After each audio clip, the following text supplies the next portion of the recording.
दूसरी चीज जो हमने शुरू की है वो है एंटरप्रेन्योरशिप क्लासेस। हम चाहते हैं कि हमारे बच्चे बचपन से बिजनेस माइंडेड बने, वो बड़े होके नौकरी लेने वाले ना बने, नौकरी देने वाले बने। तो 9th, 10th, 11th and 12th classes में हम लोगों ने एंटरप्रेन्योरशिप क्लासेस चालू की हैं, जिसमें दो चीज कर रहे हैं। हमने हर बच्चे को 1000 रुपए दे दिए और हमने कहा कि अब कोई ऐसा बिजनेस सोचो जिससे 1000 को 2000 रुपए बनाना है, कैसे बनाओगे। तो बच्चे नए नए एक्सपेरिमेंट्स, जैसे एक क्लास में करीब 30-40 लड़कियां इकट्ठी हो गई और उन्होंने कहा हम पूल करेंगे, 30,000 रुपए हो गए हमारे, अब हम स्कूल में कैंटीन चालू करेंगे। That's very nice. So children have started thinking in those terms. साथ में हमने शुरू किया कि हमने जो अच्छे बड़े एंटरप्रेन्योर्स हैं देश के, उनको हमने स्कूलों में बुलाना चालू किया और हमने एंटरप्रेन्योर्स को कहा कि आप एक क्लास ले लीजिए और इस क्लास को आप अपनी कहानी सुनाइए, आप अपने एक्सपेरिमेंट सुनाइए, आप अपने एक्सपीरियंसेस शेयर कीजिए। एंड वी आर सो, मतलब हम खुश हैं, ये तो अच्छी बात है। एंटरप्रेन्योर्स भी जो आ रहे हैं वो इतने खुश होके जा रहे हैं because the interaction with 9th class students on कि उन्होंने कैसे अपना बिजनेस शुरू किया, उनके क्या एक्सपीरियंसेस हुए, वो बहुत ही इंटरेस्टिंग। एंटरप्रेन्योरशिप माइंडसेट कैरिकुलम सिर्फ दिल्ली के लिए नहीं, देश के लिए नहीं, मैं यकीन के साथ कह सकता हूं कि आने वाले समय में दुनिया भर के लिए एक नजीर बनेगा। जिस तरह से हैप्पीनेस कैरिकुलम मात्र 6-7 महीने में पूरी दुनिया में इंटरेस्ट का विषय बना हुआ है, दुनिया भर के रिसर्चर्स, दुनिया भर के यूनिवर्सिटीज के लोग, दुनिया भर के मंत्री, वो इस बात को समझेंगे कि हमने बच्चे को स्किल्स तो दे दी है, नॉलेज तो दे दी, पर उस नॉलेज का बच्चा क्या करे, उस नॉलेज के सहारे अपनी जिंदगी कैसे जिए और दूसरों को जीने में मदद कैसे करे, उसको अगर अप्लाई करना है तो एंटरप्रेन्योरशिप कैरिकुलम को समझना पड़ेगा, एंटरप्रेन्योरशिप माइंडसेट को समझना पड़ेगा। यह बहुत बड़ी जिम्मेदारी भी है, चुनौती भी है। और मैं बड़ी बड़ी बातें छोड़ दीजिए, दुनिया देखे ना देखे, हमें तो अपनी प्रॉब्लम भी तो देखनी है। हमारी अपनी प्रॉब्लम्स कितनी हैं? हमारी प्रॉब्लम्स हैं कि आज हमारे यहां लड़के लड़कियों को हम बहुत अच्छा पढ़ा के उनके हाथ में डिग्रियां दे रहे हैं, लेकिन उनकी बेचारों की स्थिति यह है कि देश के किसी भी कोने में अगर किसी सरकारी डिपार्टमेंट में चपरासी भी की नौकरी निकलती है तो पीएचडी, पोस्ट ग्रेजुएट, ग्रेजुएट लड़कियों की लाइन लगी होती है। 3-3, 4-4 हजार बच्चे उसके लिए अप्लाई करते हैं, लाखों लोग उसके लिए अप्लाई करते हैं। क्यों?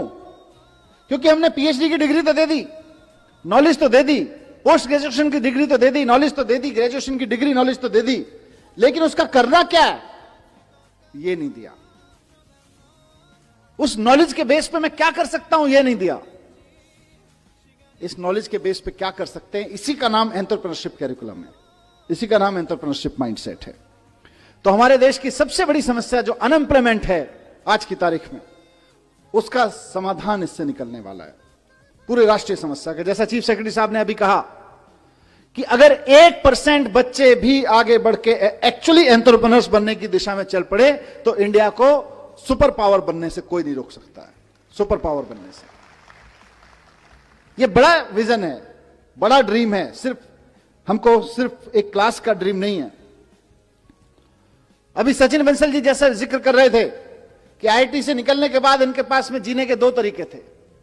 एक तरीका यह था कि ये नौकरी कर लें किसी बड़ी कंपनी में, और दूसरा तरीका यह था कि कोई अपना काम कर लें, छोटा मोटा, जैसा भी छोटा मोटा से शुरुआत करें। इन्होंने पहले दूसरा वाला चुना कि पहले पहला वाला चुना, थोड़े दिन नौकरी करके देखने वाला, फिर उनको मजा नहीं आया, इन्होंने दूसरा चुन लिया और आज जितने की खुद नौकरी कर रहे होते उससे कहीं ज्यादा की नौकरियां 50,000 लोगों को दे रहे हैं। इसलिए इसका समाधान मैं निकलते देखता हूं, यह बहुत बड़ी बात है। मैं स्कूलों में जाता हूं आजकल, एंटरप्रेन्योरशिप कैरिकुलम पे जब से चर्चा हुई है, हैप्पीनेस एंटरप्रेन्योरशिप पे बात करता हूं, वहां उनसे पूछता हूं, बच्चों से, 1000 बच्चे सामने बैठे होते हैं, 2000 बच्चे सामने बैठे होते हैं, उनसे पूछता हूं कि आप में से कितने लोग नौकरी करना चाहते हैं। आप में से कई स्कूलों में आके मैंने ये प्रयोग किया है, 99.1%, 99.9% बच्चे तक कहते हैं साहब हम नौकरी करना चाहते हैं, असेंबली में बैठ के। मेरा सवाल हर जगह यही होता है, और आज भी मैं उसी सवाल के जवाब में एंटरप्रेन्योरशिप कैरिकुलम की बात करना चाहता हूं कि अगर हमारे स्कूलों से निकलने वाले 99.9 100% बच्चे अगर नौकरियां ढूंढते रहेंगे तो फिर नौकरियां देने वाले कहां से आएंगे? अगर हम सिर्फ अपने स्कूलों से नौकरियां ढूंढने वाले लोग पैदा करेंगे तो नौकरियां देने वाले लोग कहां से आएंगे? उसका जवाब एंटरप्रेन्योरशिप कैरिकुलम से हमें निकालना है। हमें और दूसरी चीज यह भी है कि सिर्फ नौकरी देना नहीं है, आप इसको देश के पॉइंट ऑफ व्यू से देखिए। आज हमारे मंच पर विनी बंसल जैसी शख्सियत बैठी हैं जिन्होंने एक बड़ी कंपनी में नौकरी की, एक अमेरिकन कंपनी में नौकरी की। आप सोच के देखिए कि किसी स्कूल में पढ़ते होंगे, वहां से निकल के उसी माइंडसेट के साथ की नौकरी करनी है, जाके अमेरिका की एक बड़ी कंपनी में नौकरी कर ली। अब नुकसान क्या होता है? नुकसान यह होता है कि हम और आप मिलकर बच्चों पे मेहनत करते हैं, मेहनत करके उसे IIT IIM भेजते हैं, उसके बाद अमेरिका की कंपनी में नौकरी करता है, क्योंकि हमारे यहां तो नौकरी देने वाले लोग हैं नहीं, नौकरियां बनाने वाले लोग हैं नहीं, नौकरियां प्रोड्यूस करने वाले लोग हैं नहीं, तो वो जाके अमेरिका की किसी कंपनी में नौकरी करता है।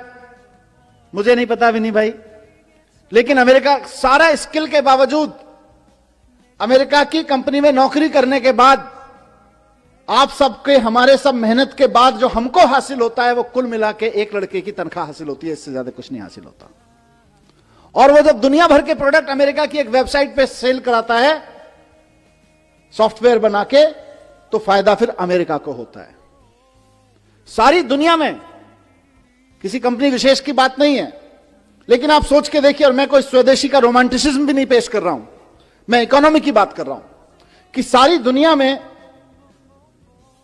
कोई भी प्रोडक्ट खरीदना हो लोग अमेज़न पे खरीदते हैं। हमारे यहां का लड़का उसको चलाता है, मेहनत करके उसका सॉफ्टवेयर बनाता है, हमारे IIT से निकला हुआ। हमको खाली तनख्वाह हाथ में आती है देश को, देश की इकोनॉमी को, और अमेरिका को सारी दुनिया के जितने भी लोग उससे अमेज़न को यूज करके कुछ कुछ खरीद रहे हैं, उसका सारा प्रॉफिट अमेरिका में चला जाता है। फिर हम कैसे उम्मीद करें कि अमेरिका के मुकाबले हमारी देश की इकोनॉमी बढ़ेगी? देश की इकोनॉमी को जॉब सीकर्स आगे नहीं बढ़ाते हैं, देश की इकोनॉमी को जॉब प्रोवाइडर्स आगे बढ़ाते हैं। अगर हमको भारत को एक इकोनॉमिक सुपर पावर बनाना है, भारत की इकोनॉमी को लेकर हम कुछ सपना देखते हैं कि हमारा देश भी अमीर हो, तो सबसे पहले यह सुनिश्चित करना पड़ेगा कि हमारे देश का ब्रेन हमारे देश की इकोनॉमिक पावर बनाने में लगे। अभी हमारा देश का इकोनॉमिक ब्रेन अमेरिका और यूरोप के देशों की को इकोनॉमिक पावर बनाने में लगा हुआ है। इसलिए आज जो हम एंटरप्रेन्योरशिप कैरिकुलम लॉन्च कर रहे हैं, बहुत बड़े सॉल्यूशन के रूप में हम इसको लॉन्च कर रहे हैं। और मैंने कई मंचों पे कहा है और यहां कहना चाहूंगा, दोनों चीजों में, इकोनॉमी के पॉइंट ऑफ व्यू से भी और जॉब के पॉइंट ऑफ व्यू से भी। और इसको गांठ बांधने मैं चाहता हूं सारे प्रिंसिपल, सारे टीचर्स, हमारे जितने साथी हैं, कि जिस वक्त हम देशभक्ति की बात करते हैं ना, कि जब दुश्मन की सेना सामने खड़ी हो तो देश के लिए जान देना देशभक्ति है, लेकिन जब बेरोजगारों की सेना सामने खड़ी हो तो देश के लिए नौकरियां देना देशभक्ति है। आप अपने स्कूलों से देशभक्त पैदा करें, हम खूब 15 अगस्त मनाएं, खूब 26 जनवरी मनाएं, अपने लड़के लड़कियों को तैयार करें देश के लिए जान देने के लिए, लेकिन साथ साथ अपने लड़के लड़कियों को तैयार करें देश को नौकरियां देने के लिए भी, क्योंकि नौकरियां नहीं रहेंगी तो जितने सुसाइड देश भर में हो जाते हैं उससे कहीं ज्यादा, उससे कम लोग बॉर्डर पे मारे जाते हैं। अगर आप बॉर्डर की बात करें तो अभी दुश्मन की सेना से जो खतरा है वो तो होता ही है, किसी भी मुल्क को होता है, लेकिन सबसे ज्यादा खतरा देश के नौजवानों को आज बेरोजगारी से है। और बेरोजगारी का मुकाबला करने के लिए हमें देशभक्त पैदा करने पड़ेंगे, ऐसे देशभक्त पैदा करने पड़ेंगे जो हजारों हजारों लोगों को नौकरियां दे सकें।